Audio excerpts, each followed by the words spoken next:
Going back to this morning's panel with the Pathways panel, just really an amazing thing to watch, that stakeholder initiative, the way that they have really sort of reframed and re-energized the debate around regionalization here within the state and across the West. And just incredible thanks to Kathleen Stacks and Pam Sporborg and all the people on the launch committee that have worked so hard. I also want to really acknowledge, I think President Reynolds of the PUC, Vice Chair Gunda at the Energy Commission. I just really appreciate the way that they've stepped into that as just fabulous diplomats for California, and that effort to sort of search for shared interest and to recognize that we really are all kind of in many ways looking for the same things around reliability and affordability. That's just so critical. And the willingness to also recognize that we do have differences and we want to respect those differences and honor them and let folks have agency in their own backyard. So that's just wonderful.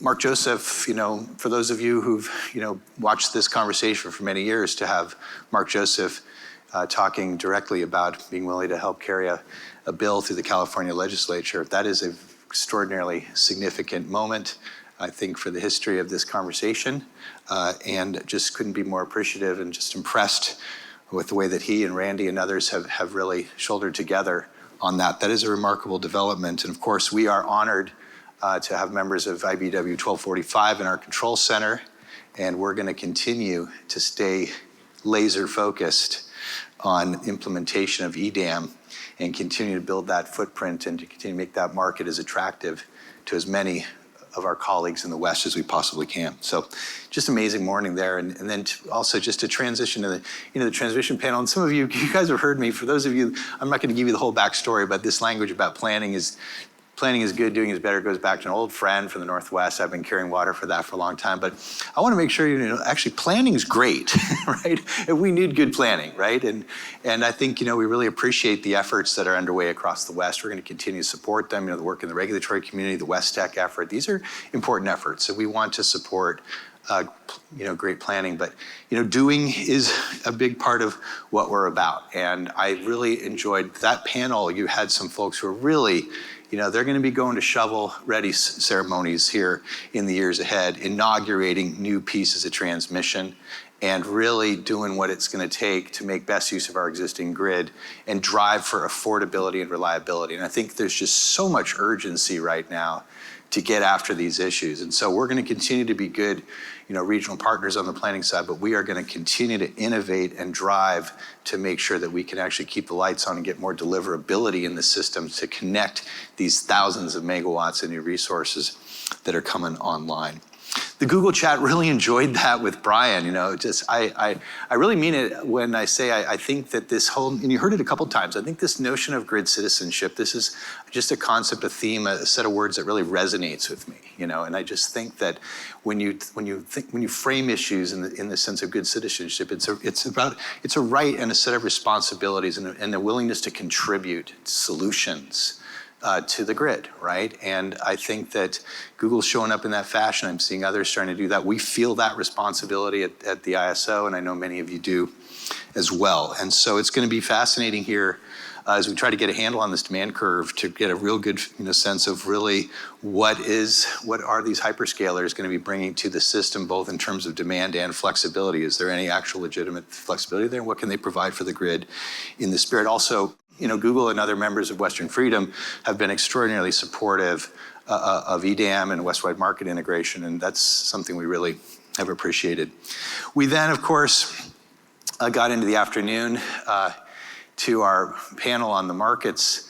Wow, what a group of just fabulous women leaders. And that, again, that's not something that happened by accident either. It's a transformational element. I can go up and down the coast of California across the West, and we had a sampling of the really, really strong women leaders in our industry. And of course, to have Tracy LeBeau here and WAPA, and to actually formally commit themselves into EDAM and their California operations today, that's something that we really, really appreciate. WAPA has been such a fabulous partner, and then we're going to continue, as Tracy said, we're going to continue to work with her customers down in the desert Southwest who are now conducting this study of whether or not to move from EIM into EDAM. We're going to support them every step of the way and just let the let the numbers do the talking.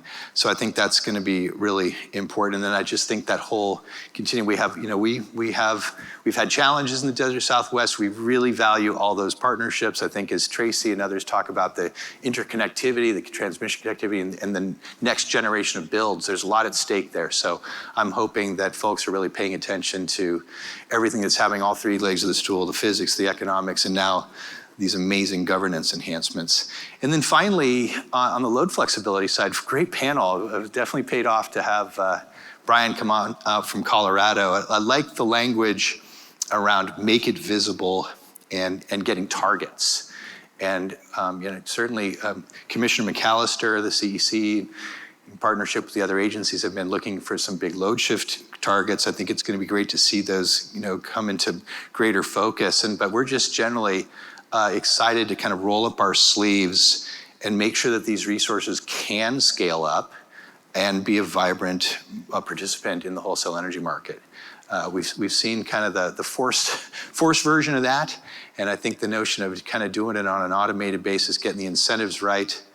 I will mention that Professor Borenstein will be chairing the CAISO board next year after a wonderful year from Chair Shorey, and I've promised him we're going to spend some time thinking about load flexibility. And I'm hoping those lessons can be generalized to EDAM, because I think we'd like to have all of our market participants have fabulous access for their flexibility resources into the system. So, the program's been amazing, and I guess to just offer a couple last personal observations. First of all, I'm kind of one of those people that sort of judges myself by the quality of the company I keep, right, and the people I associate myself with. And I got to tell you, I'm so proud of my CAISO team and boards and governing entities, just incredible people to work with. Just watching Mark Rothleader today, just Joanne, Stacy, our board, every single one of them, they all just great people to work with, the staff. I'll tell you, when I first came to the CAISO, one of the jokes I used to say, I said, man, I got to put another gear on my bike to keep up with the Peloton at the CAISO, man. This place pedals hard, And we're doers, we like that. We like implementation, we like getting stuff done. And I really have appreciated the spirit today with which you guys acknowledge that, because I know they all work really hard. And then I'm also, thank you to all of you for being here, and I'm really honored to be part of a community of people across the West, in many ways across the country, who I feel we're paddling in a common direction, right? We're really working together towards that reliable and affordable and environmentally sustainable grid for the Western United States. There's so much at stake. So thank you guys for logging the time. Thanks for being here. Thanks for the partnership. And I'm just super hopeful. This has just been fabulous. And I just feel like we're at such a great moment for the West, where the physics and the economics and the governance are coming together, right? This is cool. So let's go get it, and let's just keep our heads down and keep making it happen. So thanks again to all of you. So I'm going to finish up with a couple of thanks. First of all, I just want to, there are so many people that contribute to an event like this. And I want to start out by thanking our sponsors. That really helps us pull the operation together. These are a lot of valued partners. Really appreciate that. Every one of the moderators, the speakers, just wonderful to have our Board of Governors and our members of the Western Energy Markets governing body. Really appreciate you guys being here. It's very valuable to us. All our colleagues, but I want to now just invite a few of the members of the Symposium team to come on out. You guys, I know many of you in the audience have produced events like this. I've been laughing today. It's sort of like a combination of putting on a wedding and a Broadway show, right? It's just a lot of stuff. And you guys come on out, yeah. I want to, so we've just, this crew here, going to make sure we get everybody out here. I want to thank, and there's Joanne, of course, but Gary Delson, Vonette Fontaine's not actually here right now, but she's been, Stacy Gibbs does an incredible job with all the creative activity that goes into an event like this. Brenda Marquez and Ellie Marquez, thank you guys so much. And Isabella Nicosia hanging out in the green room and taking care of things, thank you. Guys have been phenomenal. And then, ladies and gentlemen, Joanne Serena. Really, Thank you. She, her partnership and the way she leverages our communications group, she leverages our subject matter experts, she leverages the relationships that mean so much to us. So Joanne, incredible job. Thank you so much. 2024 Symposium. Thank you all again. Really appreciate our time together. All right, thank you. Thank you. Thank you, guys. Thank you, everybody.